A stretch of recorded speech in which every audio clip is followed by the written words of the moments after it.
अस्सलाम वालेकुम नाज़रीन, मैं हूँ मनी बहादुर और अपने यूट्यूब चैनल पे मैं आपको खुश आमदीद कहती हूँ।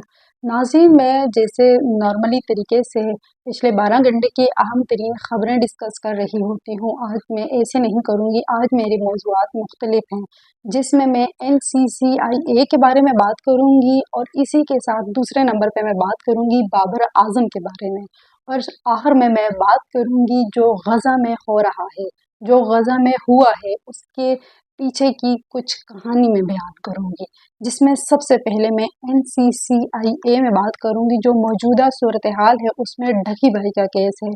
ढकी भाई केस में रिश्वत का इल्ज़ाम, पाकिस्तान साइबर क्राइम एजेंसी की साख को बड़ा धचका। रिश्वत के इल्ज़ामात में 6 अफसरान गिरफ्तार और इदारे का सरबराह तब्दील। यूट्यूबर सादुर रहमान अलमारूफ ढकी भाई की अहलिया अरूब जतोई ने FIR में इल्ज़ाम लगाया कि NCCIA के अफसरान ने इनके शौहर के केस में नरम रवैया अख्तियार करने के बदले लाखों रुपए की रकम क्रिप्टो करेंसी वसूल की। इल्ज़ामात के बाद FIA ने तहकीकात शुरू की। चंद नामजद अफसरान गिरफ्तारी से पहले लापता रहे, ताहम बाद में FIA ने 6 अफसरान को गिरफ्तार करके अदालत में पेश कर दिया, जिसमें एडिशनल डायरेक्टर्स, डिप्टी डायरेक्टर्स और इंस्पेक्टर्स शामिल हैं, जिन्हें 3 रोज़ा जिस्मानी रिमांड पर FIA के हवाले किया गया।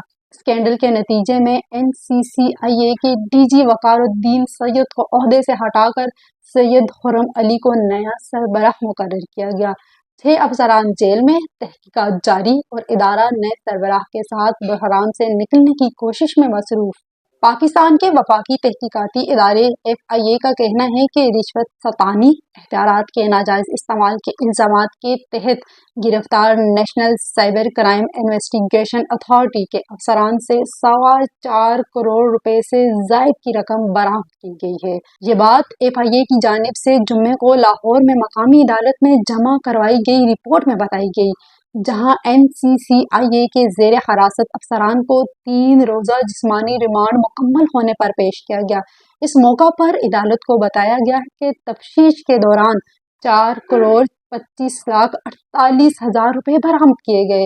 हुक्काम के मुताबिक इस रकम में 1,25,48,000 रुपया एडिशनल डायरेक्टर चौधरी सरफराज से, 70 लाख सब इंस्पेक्टर अली रजा से और 46,48,000 रुपये असिस्टेंट डायरेक्टर शुएब रियाज से मिले।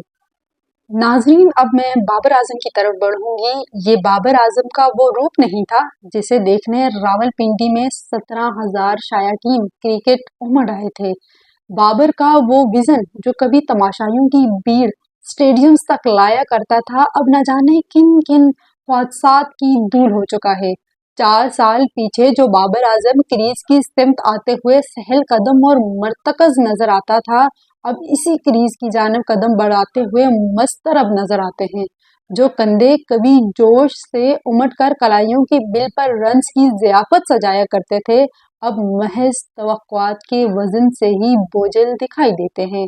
जब पाकिस्तान ने बाबर आजम को T20 क्रिकेट से ड्रॉप किया था, तब शायकीन का एक बड़ा हिस्सा भी खुद बहुत इस मंजरनामे से ड्रॉप हो गया था। बतौर एथलीट ये बाबर आजम का तुह ठहरा कि ढेरों नाजरीन के लिए पाकिस्तान क्रिकेट का मकसूद व मफहूम वही थे। कुछ हफ्ते पहले जब एक प्रेस कॉन्फ्रेंस में माइक हेसन से बाबर की बाबियत सवाल उठाया गया, तो उन्होंने टीम में वापसी के लिए खेल में बेहतरी को बुनियादी तकाजा ठहराया। हेसन के मुताबिक big bash league Babar Azam के लिए कम बैक का दरवाजा साबित हो सकती थी। गजा में जुल्म हो रहा है, सबको पता है। बर्बरियत हो रही है, सबको पता है। सुन्नी फोर्सेस आधी आधी रातों को अटैक्स कर रही है, सोए हुए लोगों को मार रही है, सबको पता है। पर किसी को ये पता है? खान यूनिस के नासिर अस्पताल के एक हॉल में दर्जनों फ़लस्तीनी उन गलती सड़ती लाशों की तस्वीरों में अपने उन प्यारों की शनाख्त करने की कोशिश कर रहे हैं जो गजा में जंग के दौरान लापता हो गए थे। शनाख्त के इस अमल के दौरान बहुत से लापता अफराद के लवाहिकीन खुदा से दुआगो हैं कि वो अपने प्यारों को ढूंढने में कामयाब हो जाएं, ताकि इन्हें सुपुर्दे खाक किया जा सके और घर वालों को कुछ तसल्ली मुयस्सर आ सके। ताहम बहुत सी लाशें ऐसी हैं जिन्हें कोई शनाख्त नहीं कर पाया और जिन्हें बाद में एक इज्तिमाई कब्र में नामालूम अफराद के तौर पर दफन कर दिया गया। दर्द और सदमे का ये सिलसिला यहीं तक महदूद नहीं है। डॉक्टरों और लाशों का मुआयना करने वाले लवाहिकीन के मुताबिक चंद लाशों पर तशद्दुद के निशानात भी पाए गए हैं। गजा में जंग बंदी के माहिदे के नतीजे में इसराइल और हमास के दरमियान लाशों का तबादला भी हुआ है और इसी सिलसिले में इसराइल ने अब तक 195 नामालूम फ़लस्तीनियों की लाशें गजा के हवाले की हैं।